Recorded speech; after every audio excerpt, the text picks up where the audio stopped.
하나님 아버지와 우리 주 예수 그리스도로부터 오는 은혜와 평강이 이 자리에 계신 여러분과 함께 하시길 주님의 이름으로 축원합니다. 오늘 설교 제목이 순한 예고 그리고 제자들인데요. 설교하기 전부터 제가 순환을 받을 뻔했습니다. 분명히 제가 설교대 위에 설교 원고를 올려놨는데 복음서 봉독을 하러 딱 갔는데 갑자기 없어진 거예요. 그래서 이걸 어디다 놨나? 갑자기 막 머릿속에 백지장이 됐습니다. 가만히 생각을 해보니까는 파울 피셔 선생님이 성서 봉독을 열심히 하시고 제 원고까지 들고 가셨더라고요. 그 덕에 제가 오늘 다시 또 기쁜 마음으로 이렇게 서게 되었습니다. 사순절 다섯째 주일 복음서 본문 마가복음 10장 32절에부터 42절까지 말씀입니다. 그 첫 구절이 이렇게 시작을 합니다. 예루살렘으로 올라가는 길에 예수께서 그들 앞에 서서 가시는데 그들이 놀라고 따르는 자들이 두려워하더라. 짧은 구절이지만 마가복음 전체를 놓고 본다면 이 구절이 참 특별하게 읽힙니다. 왜냐하면 마가복음 1장 17절에서 예수님께서는 제자들을 부르시면서 나를 따르라 라고 하시면서 제자들과 함께 늘 동행을 하십니다. 그렇게 예수님과 제자들의 그 여행길이 시작이 되지만 이제껏 한 번도 그 목적지가 어딘지는 밝혀준 적이 없습니다. 그러다가 처음으로 이 목적지가 나오는 구절이 바로 오늘 이 구절입니다. 목적지를 밝혔다는 것은 이 여행에서 무언가 극적인 변화가 생겼다라고 하는 암시겠죠. 그 변화의 조짐을 이 복음서 말씀에서는 오늘 구절에서는 그들 앞에서 서서 가신다라고 그렇게 표현을 합니다. 이 구절을 그냥 눈으로 그냥 쓱 지나지 마시고 한번 여러분이 상상을 하면서 천천히 읽으면서 그 모습을 상상해 보면 좋을 것 같습니다. 이제껏 예수님은 줄곧 제자들과 친구처럼 옆에서 아주 친하게 동행하면서 가시는 분이에요. 농담도 하시고 경쾌하게 이야기도 하시고 그랬던 분인데 목적지가 딱 드러나자마자 기다렸다는 듯이 제자들 앞으로 딱 앞서 나가십니다. 이 모습에서 예수님의 당당하고 비장한 결기가 느껴집니다. 이 변화된 걸음새는 예루살렘으로 향하는 주님의 결심이 굳게 섰다라고 하는 것을 알립니다. 예루살렘은 어떤 곳인가요? 이것은 예수님을 못 잡아먹어서 안달인 종교 지도자와 권력자들이 득실되는 곳입니다. 그래서 거기 도착하면 거기서 일어날 일들이 눈에 뻔합니다. 그걸 알고도 주님은 보폭을 줄이거나 천천히 걷거나 움찔거리거나 뒤로 물러서지 않고 오히려 제자들 앞으로 나서서 더욱 힘차게 걸어가십니다. 이 단호한 걸음은 고난을 피하지 않고 정면으로 관통하려고 하는 예수님의 대담한 성품을 보여주는 것 같습니다. 예수님의 걸음걸이가 변하자 제자들이 어떻게 해요? 놀라고 사람들이 두려워합니다. 제자들이 놀랐다라고 하는 것은 제자들이 이제껏 상상하고 기대했던 그 예상이나 기대를 뛰어넘는 것이 무언가가 있구나 하면서 그것을 짐작했다는 이야기고요. 따르는 사람들이 두려워했다는 것은 이제 갈 이 예루살렘이 시련의 장소가 될지도 모르겠다라고 하는 복선입니다. 주님은 그렇게 놀라는 제자들을 가까이 불러 모으시죠. 그리고는 설득이나 위로 대신 더 충격적인 이야기를 꺼내놓습니다. 그 내용이 바로 33, 34절 말씀입니다. 우리가 보통 순한 예고라고 부르는 구절이죠. 이 복음서에서 이미 예수님께서는 순한 예고를 8장에서부터 시작을 해서 두 번이나 먼저 말씀을 하셨고요. 이것이 마지막 세 번째 순한 예고입니다. 그런데 이번에는 보라라고 하는 이 말과 함께 마치 눈앞에서 지금 선명하게 일어나는 듯한 그런 참혹한 광경을 아주 세세하게 제자들에게 말씀해 주십니다. 그럼 이렇게 주님께서 세 번이나 반복해서 자꾸 제자들한테 자꾸 이야기하는 이유는 무엇일까요? 제가 올해는 그 교인들한테 성경 통독을 하자고 그렇게 선언을 해놓고 저도 그렇게 하려고 집에서 저녁 때마다 딸하고 같이 성경을 한 장씩 읽고 이야기를 나누곤 합니다. 요즘 마가복음을 읽고 있는데요. 며칠 전에 바로 이 마가복음 10장을 저희가 함께 읽었어요. 다 읽고선 딸이 하는 말이 뭐라냐면 왜 자꾸 죽는다는 말만 해 이래요. 아마 딸 생각에는 한 번만 말해도 될 걸 순환 예고가 계속 반복되니까 약간 짜증났나 봐요. 뭐 그렇다고 해서 우리 딸이 한 번 말한다고 다 듣는 건 아닙니다만, 그런데 두 번, 세 번 말하는 사람 입장에서 생각을 해보면, 예수님 입장에서 생각해보면 제자들은 참 답이 없는 사람 같아요. 말 한마디면 척척 알아듣고 다 알아서 움직이는 그런 똘똘이가 아닌 것 같습니다. 그래도 주님께서 이렇게 자꾸만 반복해서 말씀해 주시는 이유는 아마도 스승의 운명을 제자들도 함께 따라주길 바라는 소망이 아니었을까 싶습니다. 비록 죽음 정도는 아니더라도요, 십자가 밑에 그 여인들처럼 끝까지 의리 정도는 좀 지켜야 되지 않을까 싶었던 것 같아요. 그런데 복음서를 읽다 보면 이 제자들은 늘 기대에 못 미칩니다. 제자라고 하는 영광스러운 이름은 있는데 언제나 예수님의 말씀을 제대로 알아듣지도 못하고요, 그분의 마음을 늘 비껴나갑니다. 얼마나 어이없는 제자들인지 한번 찾아보려고 그래요. 일단 오늘 순환예고니까 세 번의 순환예고에 제자들이 어떻게 반응했는지 한번 확인해 보도록 하죠. 첫 번째 순환예고는 마가복음 8장 31절부터 시작을 합니다. 한번 여러분들 성경을 찾아보시길 바랍니다. 제가 한번 읽어볼게요. 8장 31절 32절 말씀. 인자가 많은 고난을 받고 장로들과 대제사장들과 서기관들에게 버림받아 죽임을 당하고 사흘 만에 살아나야 할 것을 그들에게 가르치시되 드러내놓고 이 말씀을 하시니, 이제 베드로의 반응이 여기서 나옵니다. 그 다음 말씀이 뭐예요? 베드로가 예수를 붙들고 항변했다라고 합니다. 우리 한글 성경은 참 점잖게 번역을 했어요. 그런데 이 항변한다라고 하는 뜻은 원래 비난하다, 꾸짖다라고 하는 뜻입니다. 그러고 보면 스승과 제자 사이에 제자가 스승을 딱 붙잡고는 꾸짖고 비난하는 장면이에요. 버르장머리 하나도 없잖아요. 그렇죠? 예의가 없어요. 그렇게 베드로가 예수님의 길을 막아섭니다. 여기서 생각할 수 있는 건 수제자인 베드로조차도 예수님이 지금 무엇을 하려고 하는지 도통 깨닫지 못했다고 하는 뜻입니다. 두 번째 예고로 한번 보죠. 9장 30절부터 시작을 합니다. 순환예고 두 번째이자 제자들은 이번에도 깨닫지 못할 뿐더러 두려워서 더 알려고를 하지 않습니다. 이번에는. 그런데 더 나아가서 33절부터 보면 순환예고 이후에 제자 공동체에서 내분이 일어나기 시작을 해요. 그런데 그 내분의 주제는 뭐예요? 우리 안에서 가장 큰 사람이 누구냐? 더 큰 사람이 누구냐? 더 중요한 사람이 누구냐? 뭐 그런 거죠. 세 번째 순환예고는 마가복음 10장, 오늘의 본문입니다. 여기에서는 아예 대놓고 야고보와 요한이 예수님께 높은 자리를 요구합니다. 그것도 몰래 요구하는 게 아니고요, 나머지 10명의 제자들이 다 두 눈 시퍼렇게 뜨고 있는 그 자리에서 예수님을 당당하게 요구를 합니다. 그러자 10명의 제자가, 나머지 제자가 어떻게 해요? 분노하기 시작을 해요.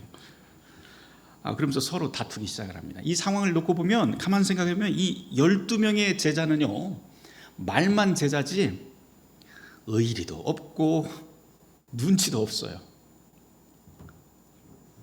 야고보와 요한의 요청을 다시 한번 청탁인데요, 이것을 다시 한번 생각해 볼 만할 것 같아요. 영광의 때에 주님의 좌우편에 자리를 달라고 요청합니다. 예수님이 왕이 될 텐데, 예루살렘에 들어가면 왕이 될 텐데 그때 가장 높은 계급을 달라는 뜻이죠. 실제로 이 당시 사회는 계급이 모든 사회와 문화의 뼈대가 되는 시대였습니다. 계급이 높을수록 안정과 부가 보장됩니다. 예수님께 요구한 자리는 어떤 면에서 또 이해할 수도 있을 것 같아요. 마치 우리가 예수 믿으면서 안전과 복을 예수님께 구하듯이 말입니다.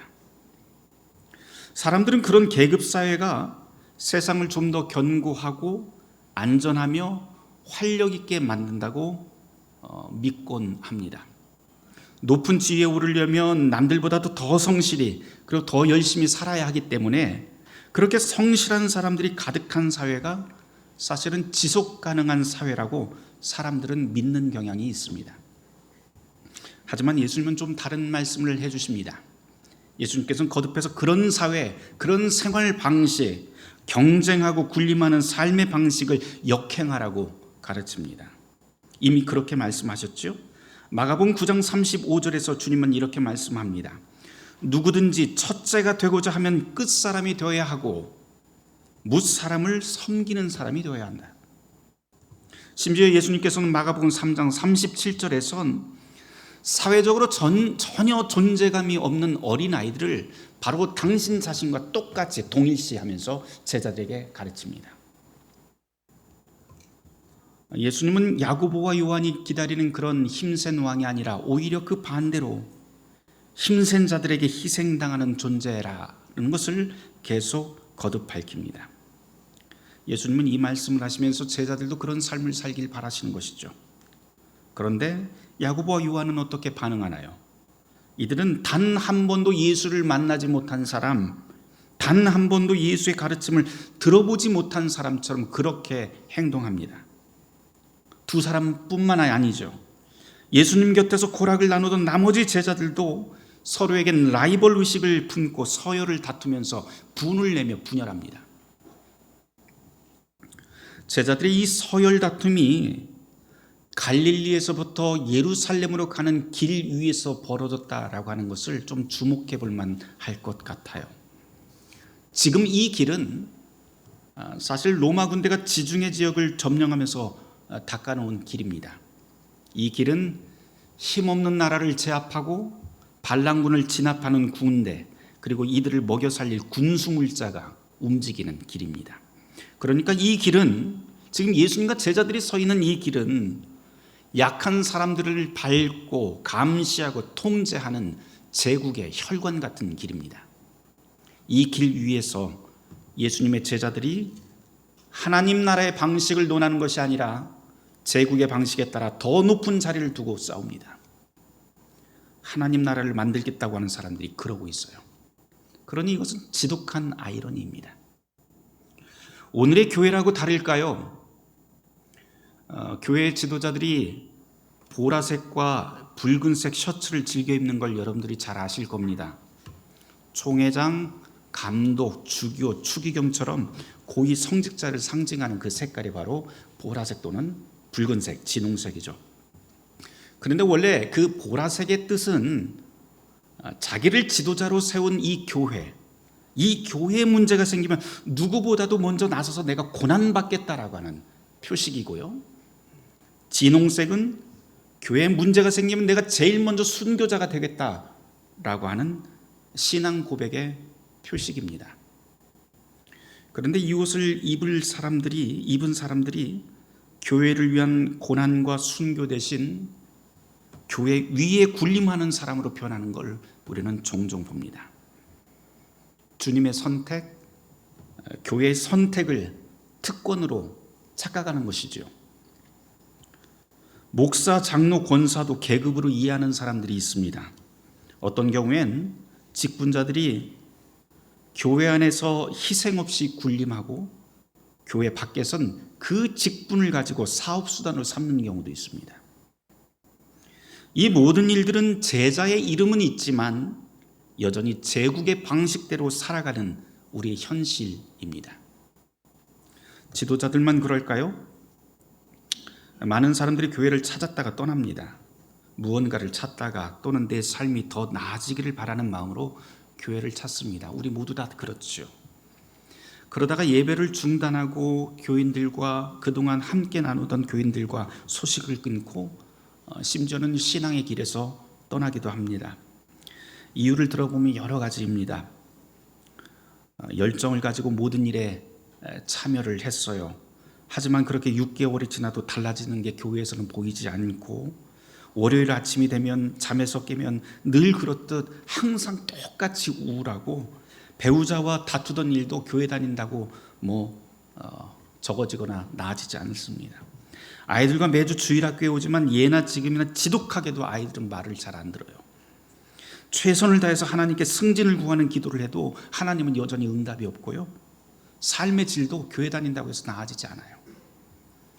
그래서 주일 교회에 오는 사람들을 가만히 둘러보니까 이 사람들이 어떤 사람들인가 하니 오늘 아침 식탁에서 서로 짜증을 내고 온 사람들, 목요일에 망친 일을 어떻게든 만회해보려고 애쓰던 사람들, 슬픔이나 후회로 뒤척이면서 토요일 밤을 꼴딱 세우고 주일 아침에 나오는 사람들, 주보를 보면서 오타를 찾아낸 다음 혀를 끌끌 차는 사람들로 이 자리가 가득 차 있습니다. 그러니 이런 곳에선 더 나은 삶을 찾는 게 가능할까요? 불가능할까요? 스스로 생각하기에 참 불가능한 것 같아요. 여러분은 어떠신지요? 이 자리에 나오면서 교회 다니면서 여러분의 삶이 나아질 거라고 생각하십니까? 더 편안하고 안정적으로 여러분의 가정과 직장 일이 잘 풀리고 식탁은 기름진 것으로 풍성해지고 아니면 여러분의 상황을 개선해 줄 만한 지혜로운 말 한마디라도 저한테 얻어가실 수 있다고 생각을 하시는지요? 교회 다닌다고 여러분이 더 푹 잘 수 있게 되고 교회 다닌다고 사업에 도움될 만한 것들을 얻어가실 수 있을 거라고 생각하십니까? 어떤 사람들은 그런 걸 기대하고 왔다가 실망하고 나갑니다. 그런데 사실 그게 다른 사람들 이야기가 아니에요. 우리 모두가 다 그렇잖아요. 우리는 모두 다 은근히 그런 것들을 바랍니다. 그런데 잘 생각해 보면 이런 우리의 욕망은 순환과 죽음을 듣고도 오해하고 자리다툼하던 이 제자들 공동체와 별반 다를 바 없어 보입니다. 우리는 그렇게 예수님의 말씀을 들어도 듣지 못하는 가망 없는 제자들이고 우리의 교회는 사람들의 희망 목록을 채워주지 못하는 그런 능력 없는 교회입니다. 그렇다면 우리는 지혜롭게 이 가망 없는 것을 최대한 빨리 탈출해야 되지 않을까요? 그런데 주님은 그런 탈옥이나 탈출 대신 새로운 삶의 방식을 우리에게 가르쳐 주십니다. 제자들을 향한 주님의 말씀을 한번 살펴보지요. 42절 말씀입니다. 예수께서 불러다가 이르시되 제자들을 부릅니다. 이방인의 집권자들이 그들을 임의로 주관하고 그 고관들이 그들에게 권세를 부리는 줄 너희가 알지 않느냐라고 해요. 여기서 이방인의 집권자들이라고 하는 것은 로마 제국에 붙어서 권력을 누리던 사람들을 칭합니다. 이 사람들은 이득을 위해서라면 부정, 청탁, 착취, 폭력, 거짓말 이런 것들은 아무렇지도 않게 행사하는 사람들이죠. 정의, 공평, 선 이런 것 안중에도 없습니다. 지위를 이용해서 토지와 노예를 더 확보하고 돈과 권력에 도움되는 일이라면 영혼도 팔 사람들이 바로 여기 나와 있는 이방인의 집권자들 그리고 고관이라고 하는 사람들입니다. 얼마나 악한 사람들인지 제자들도 잘 알고 있었죠. 너무나 많이 당했기 때문입니다. 주님은 그 사람들을 한번 보라고 제자들에게 말씀을 먼저 하십니다. 권력자들의 말 한마디에 로마 군인들은 무조건 복종하고요.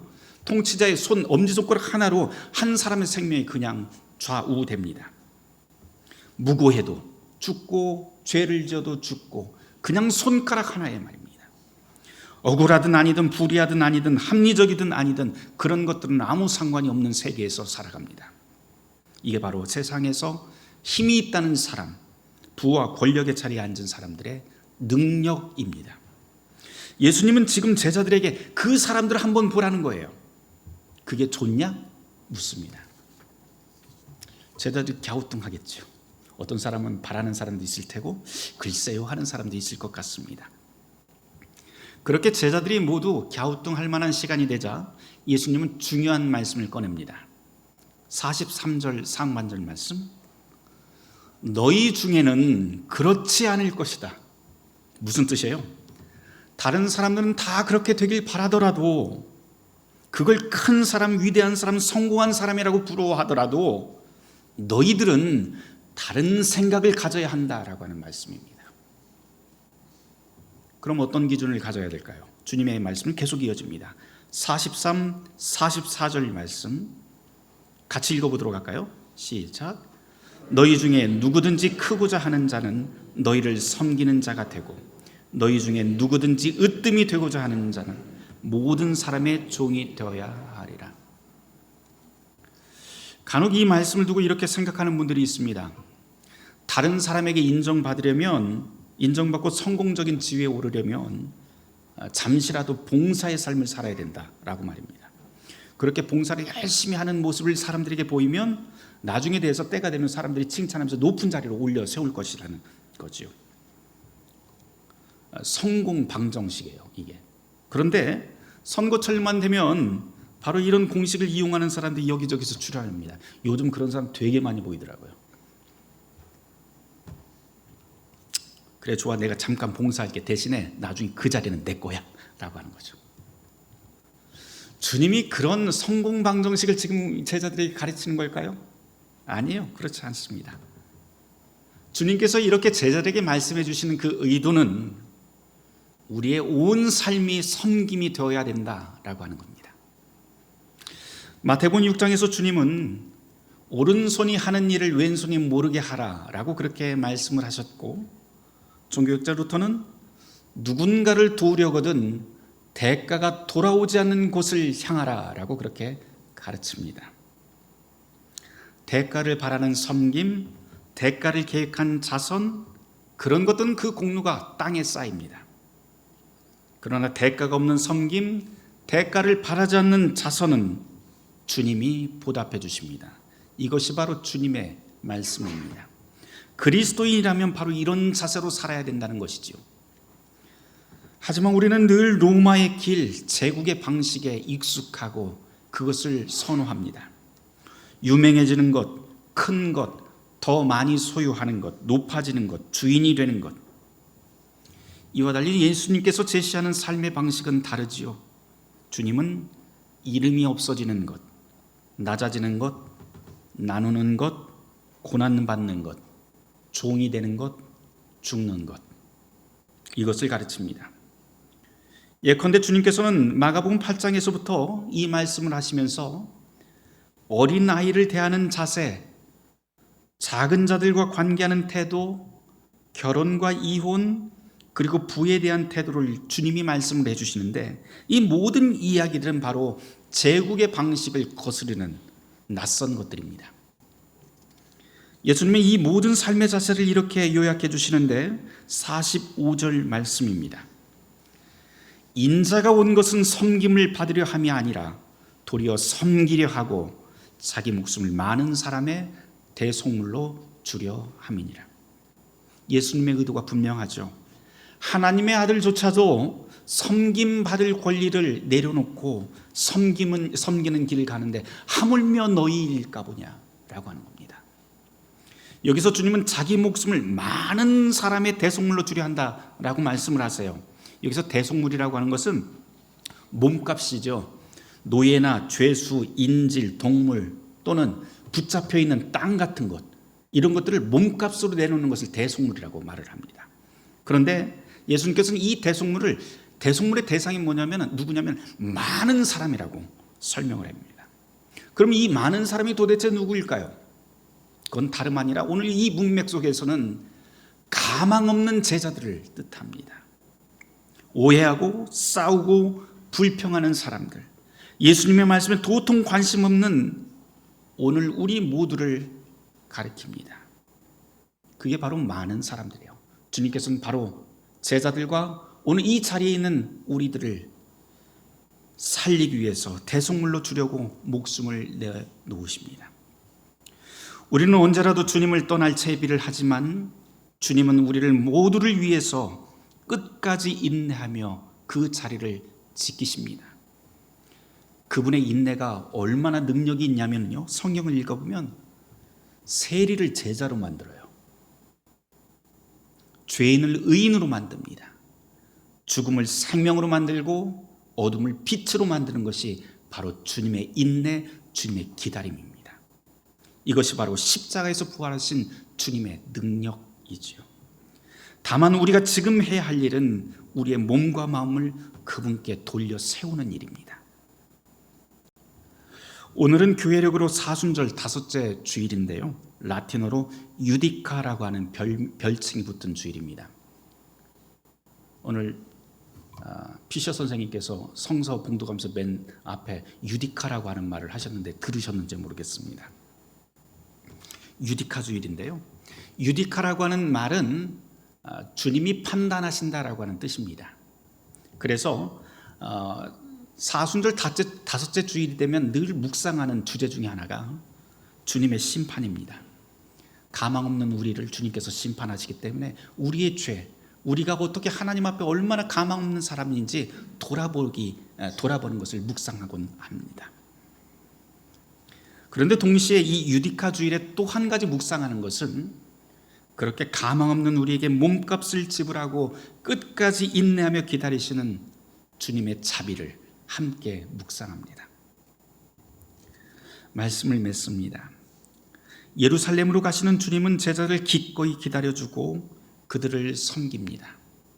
비록 그들이 엉뚱하고 모자라고 욕심도 많지만은요, 주님은 이런 사람들 곁에서 동행하고 기꺼이 대화하고 설득하며 함께 그 길을 걸어가십니다. 그리고는 마침내 이런 사람들도 주님이 마시는 잔과 주님의 세례를 달게 받게 됩니다. 이 기다림과 사랑이 12 제자에게만 해당하지 않지요. 오늘 저와 여러분 모두 다 오래 참고 자비하신 주님의 사랑 안에 우리가 부름받았습니다. 사랑하는 성도 여러분, 바라기는 우리를 오래 참고 기다리신 주님을 기억하고 우리의 삶을 돌아보는 이 유디카 주일이 되길 주님의 이름으로 축원합니다. 모든 지각에 뛰어난 하나님의 평강이 그리스도 예수 안에서 우리의 마음과 생각을 지키실 것입니다. 오늘의 말씀을 놓고 잠시 침묵기도하는 시간 갖도록 합니다.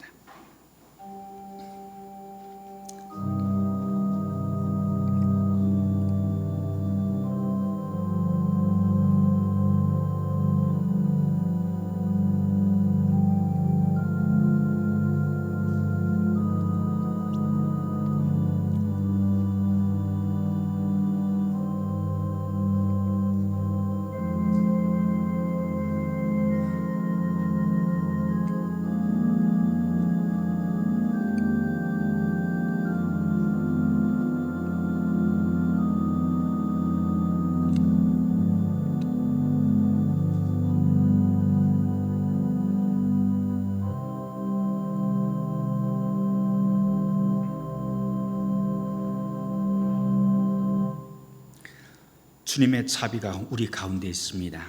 주님의 기다리심이 우리 가운데 있습니다. 주님께 우리의 몸과 마음을 돌리게 하여 주시옵소서. 예수 그리스도 이름 받들어 기도드립니다.